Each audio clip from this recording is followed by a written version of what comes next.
Hello students, this is Raj Yadav and welcome to Chalak study YouTube channel. तो students, आज के इस वीडियो में हम लोग जनरल इंग्लिश का फिर से एक बहुत ही इंपॉर्टेंट टॉपिक लेकर के हाजिर हुए हैं और इस टॉपिक का नाम है अनेक शब्दों के लिए एक शब्द। ठीक है, ये जो है सामान्य हिंदी का यानी कि जनरल हिंदी का बहुत ही इंपॉर्टेंट टॉपिक है और अगर 10 नंबर की हिंदी आपके सिलेबस में पूछी जा रही है तो उसमें से एक क्वेश्चन इसका आना फिक्स है। अगर 20 नंबर का क्वेश्चन आता है तो उसमें 1 से 2 या 2 से 3 क्वेश्चन भी इससे आ सकते हैं। और ये एमसीक्यू जो हमारी एमसीक्यू की सीरीज़ है जनरल हिंदी की, उसका ये 18वां एपिसोड है और इससे पहले 17 एपिसोड पहले भी आ चुके हैं अलग अलग टॉपिक पर। तो आप प्लेलिस्ट में जाकर उसको देख सकते हैं। प्लेलिस्ट की लिंक आपको डिस्क्रिप्शन बॉक्स में मिल जाएगी, आप वहां पर से भी इसके प्लेलिस्ट को देख सकते हैं। तो चलिए स्टार्ट करते हैं। ये जो पॉइंट है बहुत महत्वपूर्ण, बहुत ही इंपॉर्टेंट टॉपिक है और इसके कुछ एमसीक्यूज हम लोग यहाँ पर देखेंगे और प्रैक्टिस करेंगे अपने सिलेबस के लिए। चलिए आगे बढ़ते हैं। अगर आप लोगों ने इस चैनल को अभी तक सब्सक्राइब नहीं किया है तो चैनल को जल्दी से सब्सक्राइब कर लें, क्योंकि आपकी तैयारी से रिलेटेड रेगुलर वीडियोस इस चैनल पर अपलोड होते रहते हैं। वीडियो को लाइक जरूर कर दीजिएगा, ठीक है। लाइक करने से उत्साहवर्धन होता है और जो है लाइक जरूर कर दीजिएगा। चलिए आगे बढ़ते हैं और देखते हैं आज का पहला प्रश्न। क्वेश्चन नंबर 1 जो कि आज का जो प्रश्न है वो है 251वां। ठीक है, क्वेश्चन क्या है, जिसने देश के साथ विश्वासघात किया हो उसको क्या कहते हैं। तो टॉपिक है हमारा अनेक शब्दों के लिए एक शब्द। जिसने देश के साथ विश्वासघात किया हो। ऑप्शन देख लीजिए आप लोग और जो है ऑप्शन का आंसर जो देने का आप कोशिश बिल्कुल करिएगा। हर एक क्वेश्चन को देख के उसके चारों ऑप्शन को समझ के उसका आंसर दिया कीजिएगा। ठीक है, तो जल्दी से चारों ऑप्शन दे करके उसका आंसर दीजिए और इन चारों में से एक ऑप्शन सही है। जल्दी से आंसर बताइए। इसका जो राइट आंसर होगा वो आपका हो जाएगा देशद्रोही। ठीक है, देशद्रोही इसका राइट आंसर होगा। ये बहुत इजी क्वेश्चन था और इजी क्वेश्चन से हम लोग स्टार्ट कर रहे हैं। ये प्रश्न पहले भी एग्जाम में आ चुका है, तो जितने भी प्रश्न आप यहाँ पर देखेंगे किसी न किसी एग्जाम में आए हुए प्रश्न हैं। तो यहाँ जो राइट आंसर है वो देशद्रोही हो जाएगा। अरे भैया, जो देश के साथ विश्वासघात करेगा वो देशद्रोही तो कहलाएगा। चलिए आगे बढ़ते हैं। क्वेश्चन नंबर 2 आज का यानी कि प्रश्न संख्या 252। ठीक है, तो ये बहुत ही इंपॉर्टेंट क्वेश्चन है। सैकड़ों बार एग्जाम्स में आ चुके हैं और हर बार स्टूडेंट को नंबर दिला करके जाते हैं। अगर आपको इसका आंसर नहीं पता होगा तो रट लीजिए, आज ही रट लीजिए। ये क्वेश्चन सैकड़ों बार एग्जाम्स में पूछे जा चुके हैं। ठीक है, तो क्वेश्चन क्या है, जंगल में लगने वाली आग। जंगल में जो आग लगती है उसको क्या कहा जाता है। 4 ऑप्शन आपके सामने हैं, जल्दी से ऑप्शन को पढ़िए और आंसर दीजिए। ऑप्शन है आपके जेठरानल, दावानल, बड़वानल और कामानल। जल्दी से आंसर दीजिए। इसका जो राइट आंसर हो जाएगा वो होगा दावानल। ठीक है, ऑप्शन नंबर बी इसका राइट आंसर होगा। तो अच्छे से याद कर लीजिए, रट लीजिए इस टॉपिक को कि जंगल में लगने वाली आग को दावानल कहा जाता है। चलिए आगे बढ़ते हैं। क्वेश्चन नंबर 253, वह स्त्री जिसका कोई संतान न हो। ठीक है, ऑप्शन पढ़िए, 4 ऑप्शन नीचे दिए गए हैं, अपना आंसर दीजिए। ऑप्शन है कुल्टा, बांझ, अप्रसूता, विधवा। जल्दी से आंसर दीजिए। इसका जो राइट आंसर होगा क्वेश्चन नंबर 153 का वो हो जाएगा बांझ, यानी कि ऑप्शन नंबर बी इसका राइट आंसर होगा। ठीक है, जिस स्त्री का कोई संतान नहीं होता उसको बांझ कहा जाता है। आगे बढ़ते हैं। क्वेश्चन नंबर 254 में क्या कहा गया है, रसास्वादन का अर्थ बताइए। रसास्वादन का क्या अर्थ है। ठीक है, ये वर्ड आप लोगों ने पहले सुना होगा, रसास्वादन। इसका अर्थ आपको बताना है। किसी रस से भरा होना, किसी विषय में मस्त रहना, किसी रस का उपभोग करना या फिर किसी बात में रुचि लेना। तो रसास्वादन का क्या अर्थ होता है, जल्दी से बताइए। यहाँ जो आपका राइट आंसर होगा वो हो जाएगा किसी रस का उपभोग करना। ठीक है, यानी कि ऑप्शन नंबर सी इसका राइट आंसर हो जाएगा, किसी रस का उपभोग करना।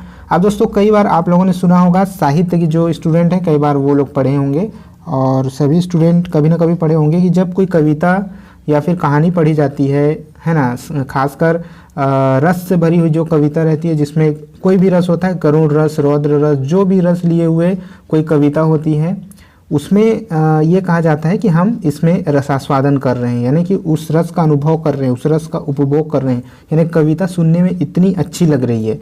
तो ये होता है रसास्वादन और इसका विशेष अर्थ ये हो जाएगा किसी रस का उपभोग करना, इसी को कहते हैं रसास्वादन। चलिए आगे बढ़ते हैं। क्वेश्चन नंबर 155 यानी कि 255 यानी कि 255, वर्णनातीत, इसका अर्थ आपको बताना है।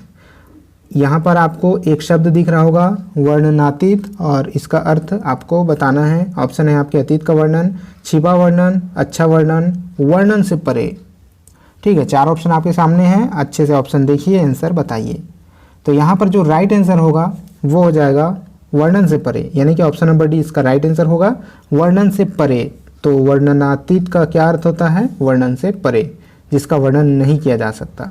आगे बढ़ते हैं, क्वेश्चन नंबर 256। पत्र या प्रश्नादि के उत्तर की अपेक्षा करने वाला। यहाँ प्रश्नादि जो है वो उसमें वो संधि वाला शब्द है, इसका संधि विच्छेद होगा प्रश्न आदि। ठीक है, प्रश्न आदि, पत्र या प्रश्न आदि के उत्तर की अपेक्षा करने वाला।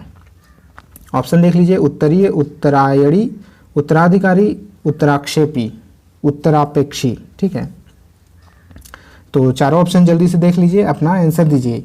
यहाँ जो राइट आंसर होगा वो हो जाएगा आपका ऑप्शन नंबर डी, उत्तरापेक्षी, यानी उत्तर की अपेक्षा करने वाला। यहाँ दिया तो हुआ है अपेक्षा, तो जब आप इसका संधि विच्छेद करेंगे तो यही हो जाएगा उत्तर अपेक्षी। ठीक है, उत्तर की अपेक्षा करने वाला। चलिए आगे बढ़ते हैं, क्वेश्चन नंबर 157। जिसके समान दूसरा न हो, जिसके समान दूसरा न हो उसको क्या कहा जाता है? अलौकिक, स्वर्गिक, अप्रतिभा, अप्रतिम। 4 ऑप्शन देखिए, तो यहाँ जो राइट आंसर होगा वो हो जाएगा ऑप्शन नंबर डी, अप्रतिम। सुना होगा आप लोगों ने।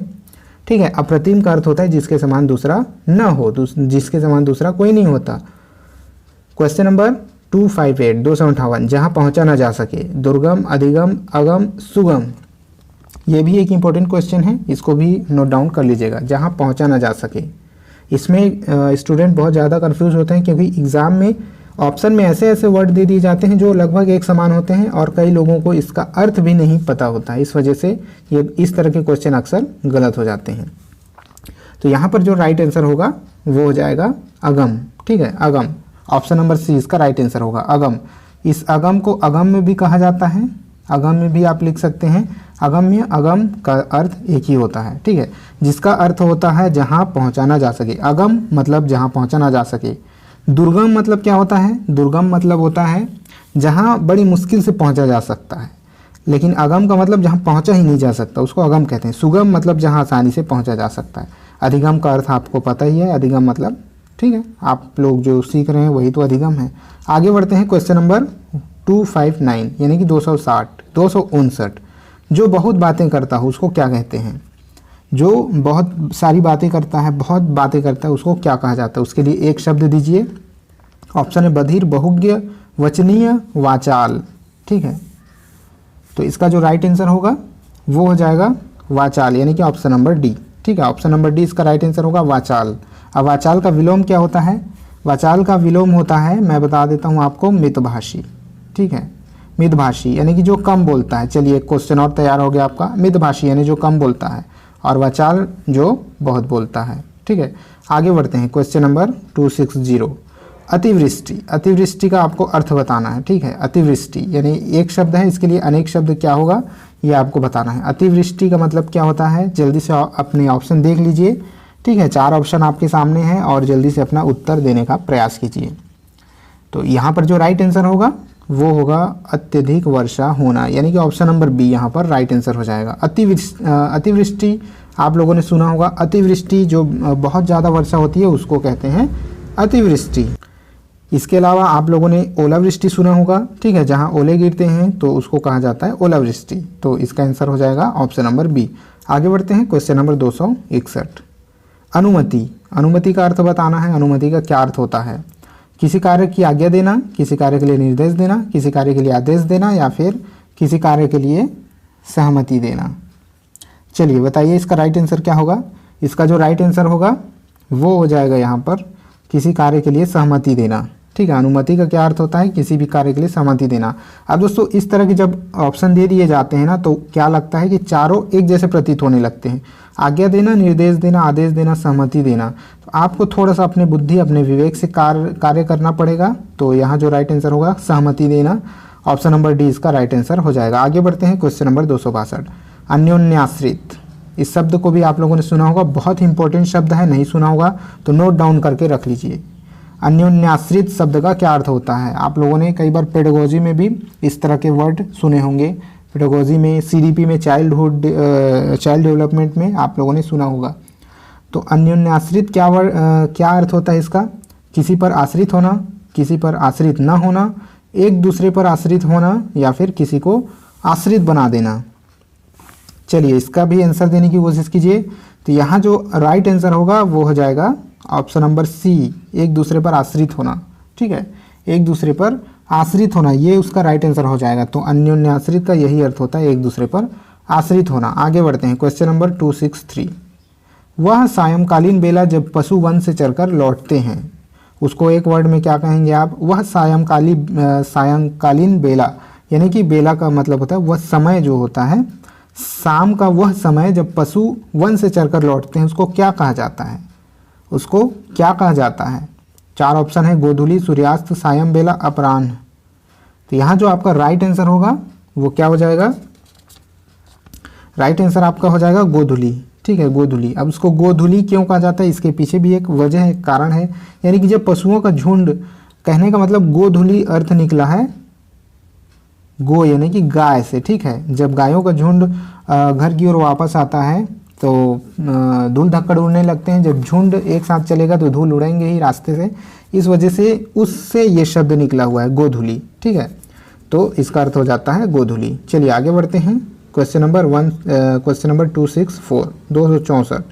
जो दूसरों के सहारे जीवित रहे, बताइए 4 ऑप्शन दिया गया है। जो दूसरों के सहारे जीवित रहे उसके लिए एक वर्ड दीजिए। परावलंबी, परोपजीवी, पराश्रित, पराधीन। चलिए जल्दी से आंसर दीजिए। इसका जो राइट आंसर होगा वो हो जाएगा ऑप्शन नंबर सी, यहाँ पर राइट आंसर हो जाएगा परोपजीवी। ठीक है, परोपजीवी, जो दूसरों के सहारे जीवित रहता है उसको परोपजीवी कहते हैं। Question number 265। किसी के प्रति उदारता एवं कृपापूर्वक किया जाने वाला व्यवहार, किसी के प्रति उदारता एवं कृपापूर्वक किया जाने वाला व्यवहार, उसको क्या कहा जाता है? नीचे 4 ऑप्शन दिए गए हैं, विग्रह, अवग्रह, निग्रह, अनुग्रह। जल्दी से आंसर दीजिए। तो इसका जो राइट आंसर होगा वो हो जाएगा अनुग्रह, यानी कि ऑप्शन नंबर डी। ठीक है, अनुग्रह इसका राइट आंसर होगा। अगर किसी दूसरे के प्रति उदारतापूर्वक व्यवहार किया जाता है, कृपा पूर्वक जो व्यवहार किया जाता है, कृपापूर्वक, उदारतापूर्वक, उसको अनुग्रह कहा जाता है। आगे बढ़ते हैं, क्वेश्चन नंबर 266। 2 पर्वतों के बीच की भूमि को क्या कहा जाता है, ये बताना है आपको। 2 पर्वतों के बीच की भूमि, इस तरह से 2 पर्वत हैं। ठीक है, इसके बीच की जो भूमि पड़ती है उसको क्या कहा जाएगा? जल्दी से बताइए, नीचे का ऑप्शन दे करके उसका आंसर दीजिए। ठीक है, तो यहाँ जो ऑप्शन दिए गए हैं वो हैं उपत्यका, द्रोड़, घाटी, बेसिन। जल्दी से आंसर दीजिए। आप लोगों ने इस वर्ड को जो है ज़्यादातर लोगों ने पहली बार देखा होगा, सुना होगा, उपत्यका। ठीक है, अभी इसका मैं इसका शब्दार्थ भी बताऊंगा कि इसका अर्थ असल में क्या होता है। ठीक है, जल्दी से आंसर दीजिए। तो इसका जो राइट आंसर होगा वो हो जाएगा ऑप्शन नंबर बी, घाटी। ठीक है, ये जो ऊपर नीचे हो गया इसको थोड़ा कर लीजिएगा आप सेट। तो घाटी इसका राइट आंसर हो जाएगा। जो 2 पर्वत होते हैं उनके बीच की जो भूमि पड़ती है उसको घाटी कहा जाता है। घाटी, बेसिन भी इसको आप वैसे कह सकते हैं, बट घाटी इसके लिए उपयुक्त शब्द है। अब उपत्यका क्या होता है? कई जगह आप लोग देखेंगे तो इस सेंटेंस के लिए आपको उपत्यका भी मिलेगा। बट उपत्यका किसको कहते हैं? जो पहाड़ होता है, जो पर्वत होता है, उसके नीचे का जो हिस्सा होता है उसको उपत्यका कहा जाता है। ठीक है, लेकिन अगर पूछा जाता है 2 पर्वतों के बीच की भूमि, ठीक है, 2 पर्वतों के बीच की भूमि, तो उसको घाटी कहा जाएगा। आगे बढ़ते हैं, क्वेश्चन नंबर 267। जो पहले कभी ना हुआ हो, आपको बताना है जो पहले कभी ना हुआ हो उसको एक शब्द में क्या कहेंगे? जो पहले कभी घटित नहीं हुआ हो उसको क्या कहेंगे? अद्भुत, अभूतपूर्व, अपूर्व, अनुपम। जल्दी से आंसर दीजिए इसका। तो इसका जो राइट आंसर होगा, ठीक है, इसका जो राइट आंसर होगा वो हो जाएगा अभूतपूर्व। ऑप्शन नंबर बी इसका राइट आंसर होगा। चलिए आगे बढ़ते हैं, क्वेश्चन नंबर 268। जो कहा ना जा सके, कुछ ऐसा जिसको कहा ही नहीं जा सकता, उसको उसके लिए एक शब्द क्या लगाएंगे? अकथनीय, अक्षम्य, अजर, अगम्य। जल्दी बताइए। 4 ऑप्शन देखिए, अपना आंसर जल्दी से दीजिए।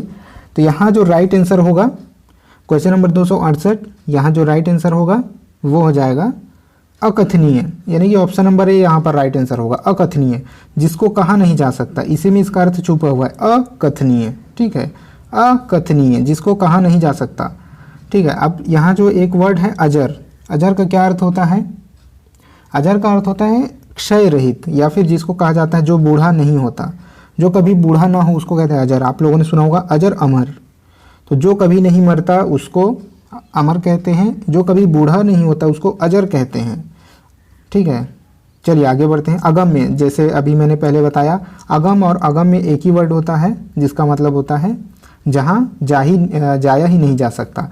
आगे बढ़ते हैं क्वेश्चन नंबर 269। समय की दृष्टि से अनुकूल, एक सेंटेंस है, समय की दृष्टि से अनुकूल, उसको एक वर्ड में क्या कहेंगे? अनुकूल, समानुकूल, प्रतिकूल, समयानुकूल। बहुत इजी क्वेश्चन है। इसका जो राइट आंसर है वो हो जाएगा समयानुकूल, यानी कि समय के अनुकूल, समय की दृष्टि से अनुकूल।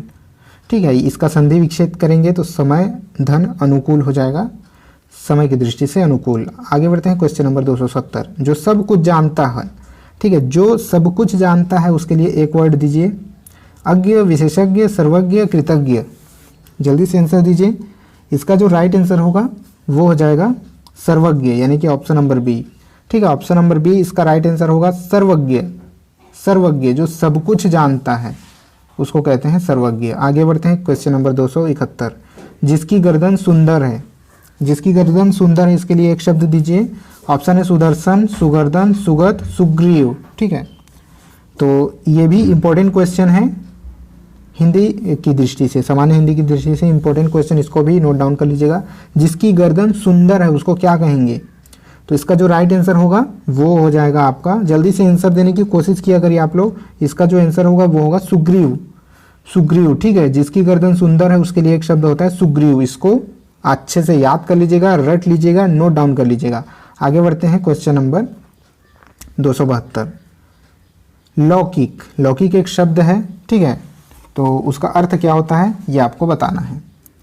ऑप्शन है आपके पकड़ लिया गया, लौकी से बना, एक समान दिखने वाला, या फिर जो इस लोक की बात हो। ठीक है, तो चार ऑप्शन देखिए और जल्दी से इसका आंसर दीजिए। तो इसका जो राइट आंसर होगा वो हो जाएगा जो इस लोक की बात हो। इस लोक की यानी कि पृथ्वी, कहने का मतलब पृथ्वी लोक की बात हो, उसको कहेंगे हम लौकिक। और इसका जो विलोम शब्द होगा लौकिक का वो हो जाएगा पारलौकिक हो जाता है या फिर अलौकिक हो जाता है, यानी कि जो इस दुनिया की, जो इस लोक की बात नहीं होती है, जो चमत्कारिक चीज़ें होती है उसको अलौकिक कहते हैं, पारलौकिक कहते हैं। इस प्रकार से कहा जाता है। आगे बढ़ते हैं क्वेश्चन नंबर 273। पुरुष एवं स्त्री का जोड़ा, इसको क्या कहा जाएगा एक शब्द में? पुरुष एवं स्त्री का जोड़ा। ऑप्शन है पति पत्नी, युग्म, युगल, दंपति।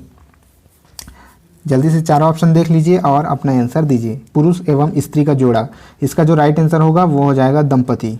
ठीक है, option number D. Option number D यहाँ पर राइट आंसर होगा दंपति। आगे बढ़ते हैं क्वेश्चन नंबर 274। विधानमंडल द्वारा पारित या स्वीकृत विधि, विधानमंडल द्वारा पारित या स्वीकृत विधि, उसको क्या कहा जाएगा? अधिनियम, नियम, विनिमय या फिर अध्यादेश।